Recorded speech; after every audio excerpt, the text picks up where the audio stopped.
Ils avaient fait partir parce qu'ils se comportaient mal, à votre avis? Parce que d'abord, ils ont massacré des gens sans que le gouvernement congolais sache en Brigata et à partir de Kisangani.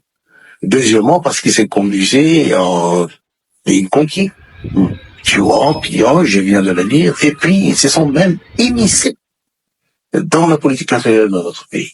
Est-ce que ça n'est pas relativement normal dans la mesure où vous avez fait appel à eux pour arriver au pouvoir, ils vont demander quelque chose en échange? Vous y attendiez. Messieurs, notre alliance est une alliance d'intérêt. Comment allait-il durer au pouvoir si nous n'avions pas, nous, forces armées congolaises, maintenir les Hutus en état d'incapacité opérationnelle? Ils en avaient besoin. Et c'était de ça que nous avions parlé lorsqu'ils devaient nous laisser le temps de faire passer les armes pour entrer au pays. Alors, nous n'avions qu'une mission, chasser la dictature chez nous et démocratiser la société. Nous sommes contents de ce qui s'était fait. Mais ils ont voulu maintenant plus. Ils ont voulu être le maître de notre pays. Et ça, c'est un problème. Avez-vous échappé à des tentatives d'attentat? Pardon? Avez-vous échappé à des tentatives d'attentat?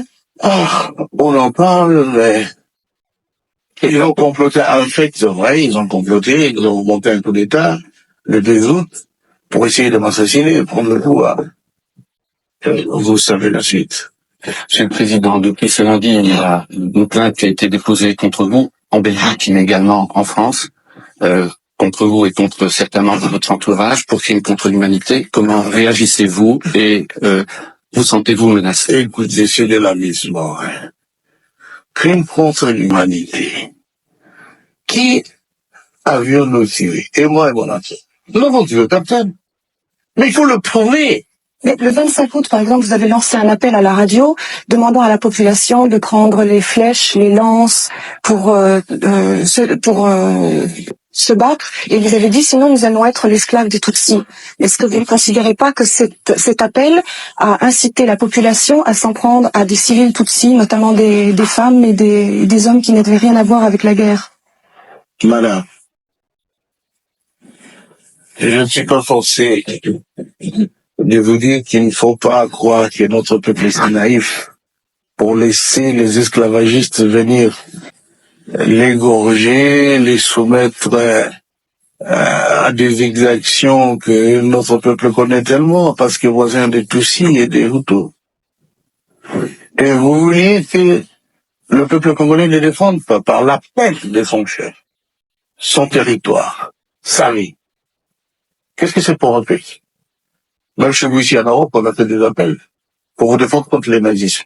Et alors, vous voulez que les Congolais laissent venir d'autres nazistes, d'autres racistes, les occuper et qu'ils ne se battent pas parce qu'ils n'ont pas d'armes. Ils doivent utiliser le flèche et tous les moyens qui se trouvent dans leurs mains.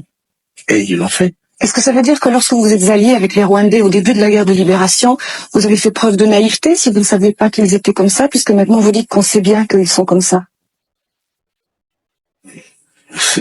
La question, est-ce que vous avez mal choisi? Est-ce que vous avez mal choisi vos alliés?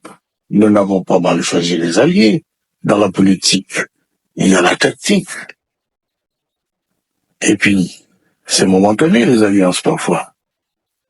Et non, ça tourne mal. Chacun a intérêt, son intérêt de son côté, parce qu'il sait pourquoi il a fait l'alliance. Je n'ai pas mal choisi mes alliés, parce que c'était un bon choix. Ce sont les alliés qui ont tourné Kazakh.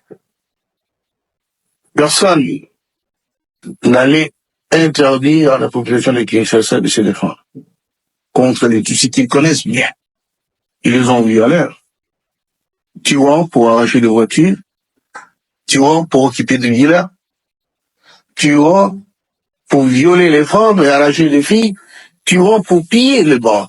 Ils pourraient faire le tri entre les civils et les militaires? Mais lorsque les civils Tutsis, certains de ces civils Tutsis, avaient pris les armes données par leurs frères militaires et tiré sur leurs voisins, les voisins quand même ne sont pas aveugles, ils les voyaient. Et les voisins, donc les Congolais, n'étaient pas armés. Qu'est-ce qu'ils devaient faire? Il fallait qu'ils se défendent avec le moyen de bord. Ils l'ont fait. C'est leur droit. Messieurs, levez dire avec force leur droit de se défendre contre ces assassins. Oui, comment est-ce que vous réalisez vos plaintes contre vous et votre entourage? Vous avez entendu Ça, c'est plainte pour incitation au meurtre. Comment est-ce que vous réalisez vous sur le plan mais personnel? ce sont des, Qu'est-ce que ça je vous n'ai fait sur le plan personnel? incité personne au meurtre. Quel meurtre? Vous venez dans un pays d'autrui, tuer les citoyens de ce pays, et vous dites, quand ils se défendent, ils commettent un meurtre. C'est un meurtre, ça. Pourquoi, lorsque l'armée rwandaise était présente à Kinshasa avec votre accord, puisque vous étiez alliés, Si. vous n'avez pas dénoncé les pillages, les meurtres que vous dites, dont vous venez de parler à l'instant? Et pourquoi sont-ils partis, si je ne l'avais pas fait? Mais ça a duré 1 an. Et ça dure maintenant, nous étions des alliés. Et quand il y a des contradictions, on les traite entre alliés. On ne les traite pas devant les places publiques.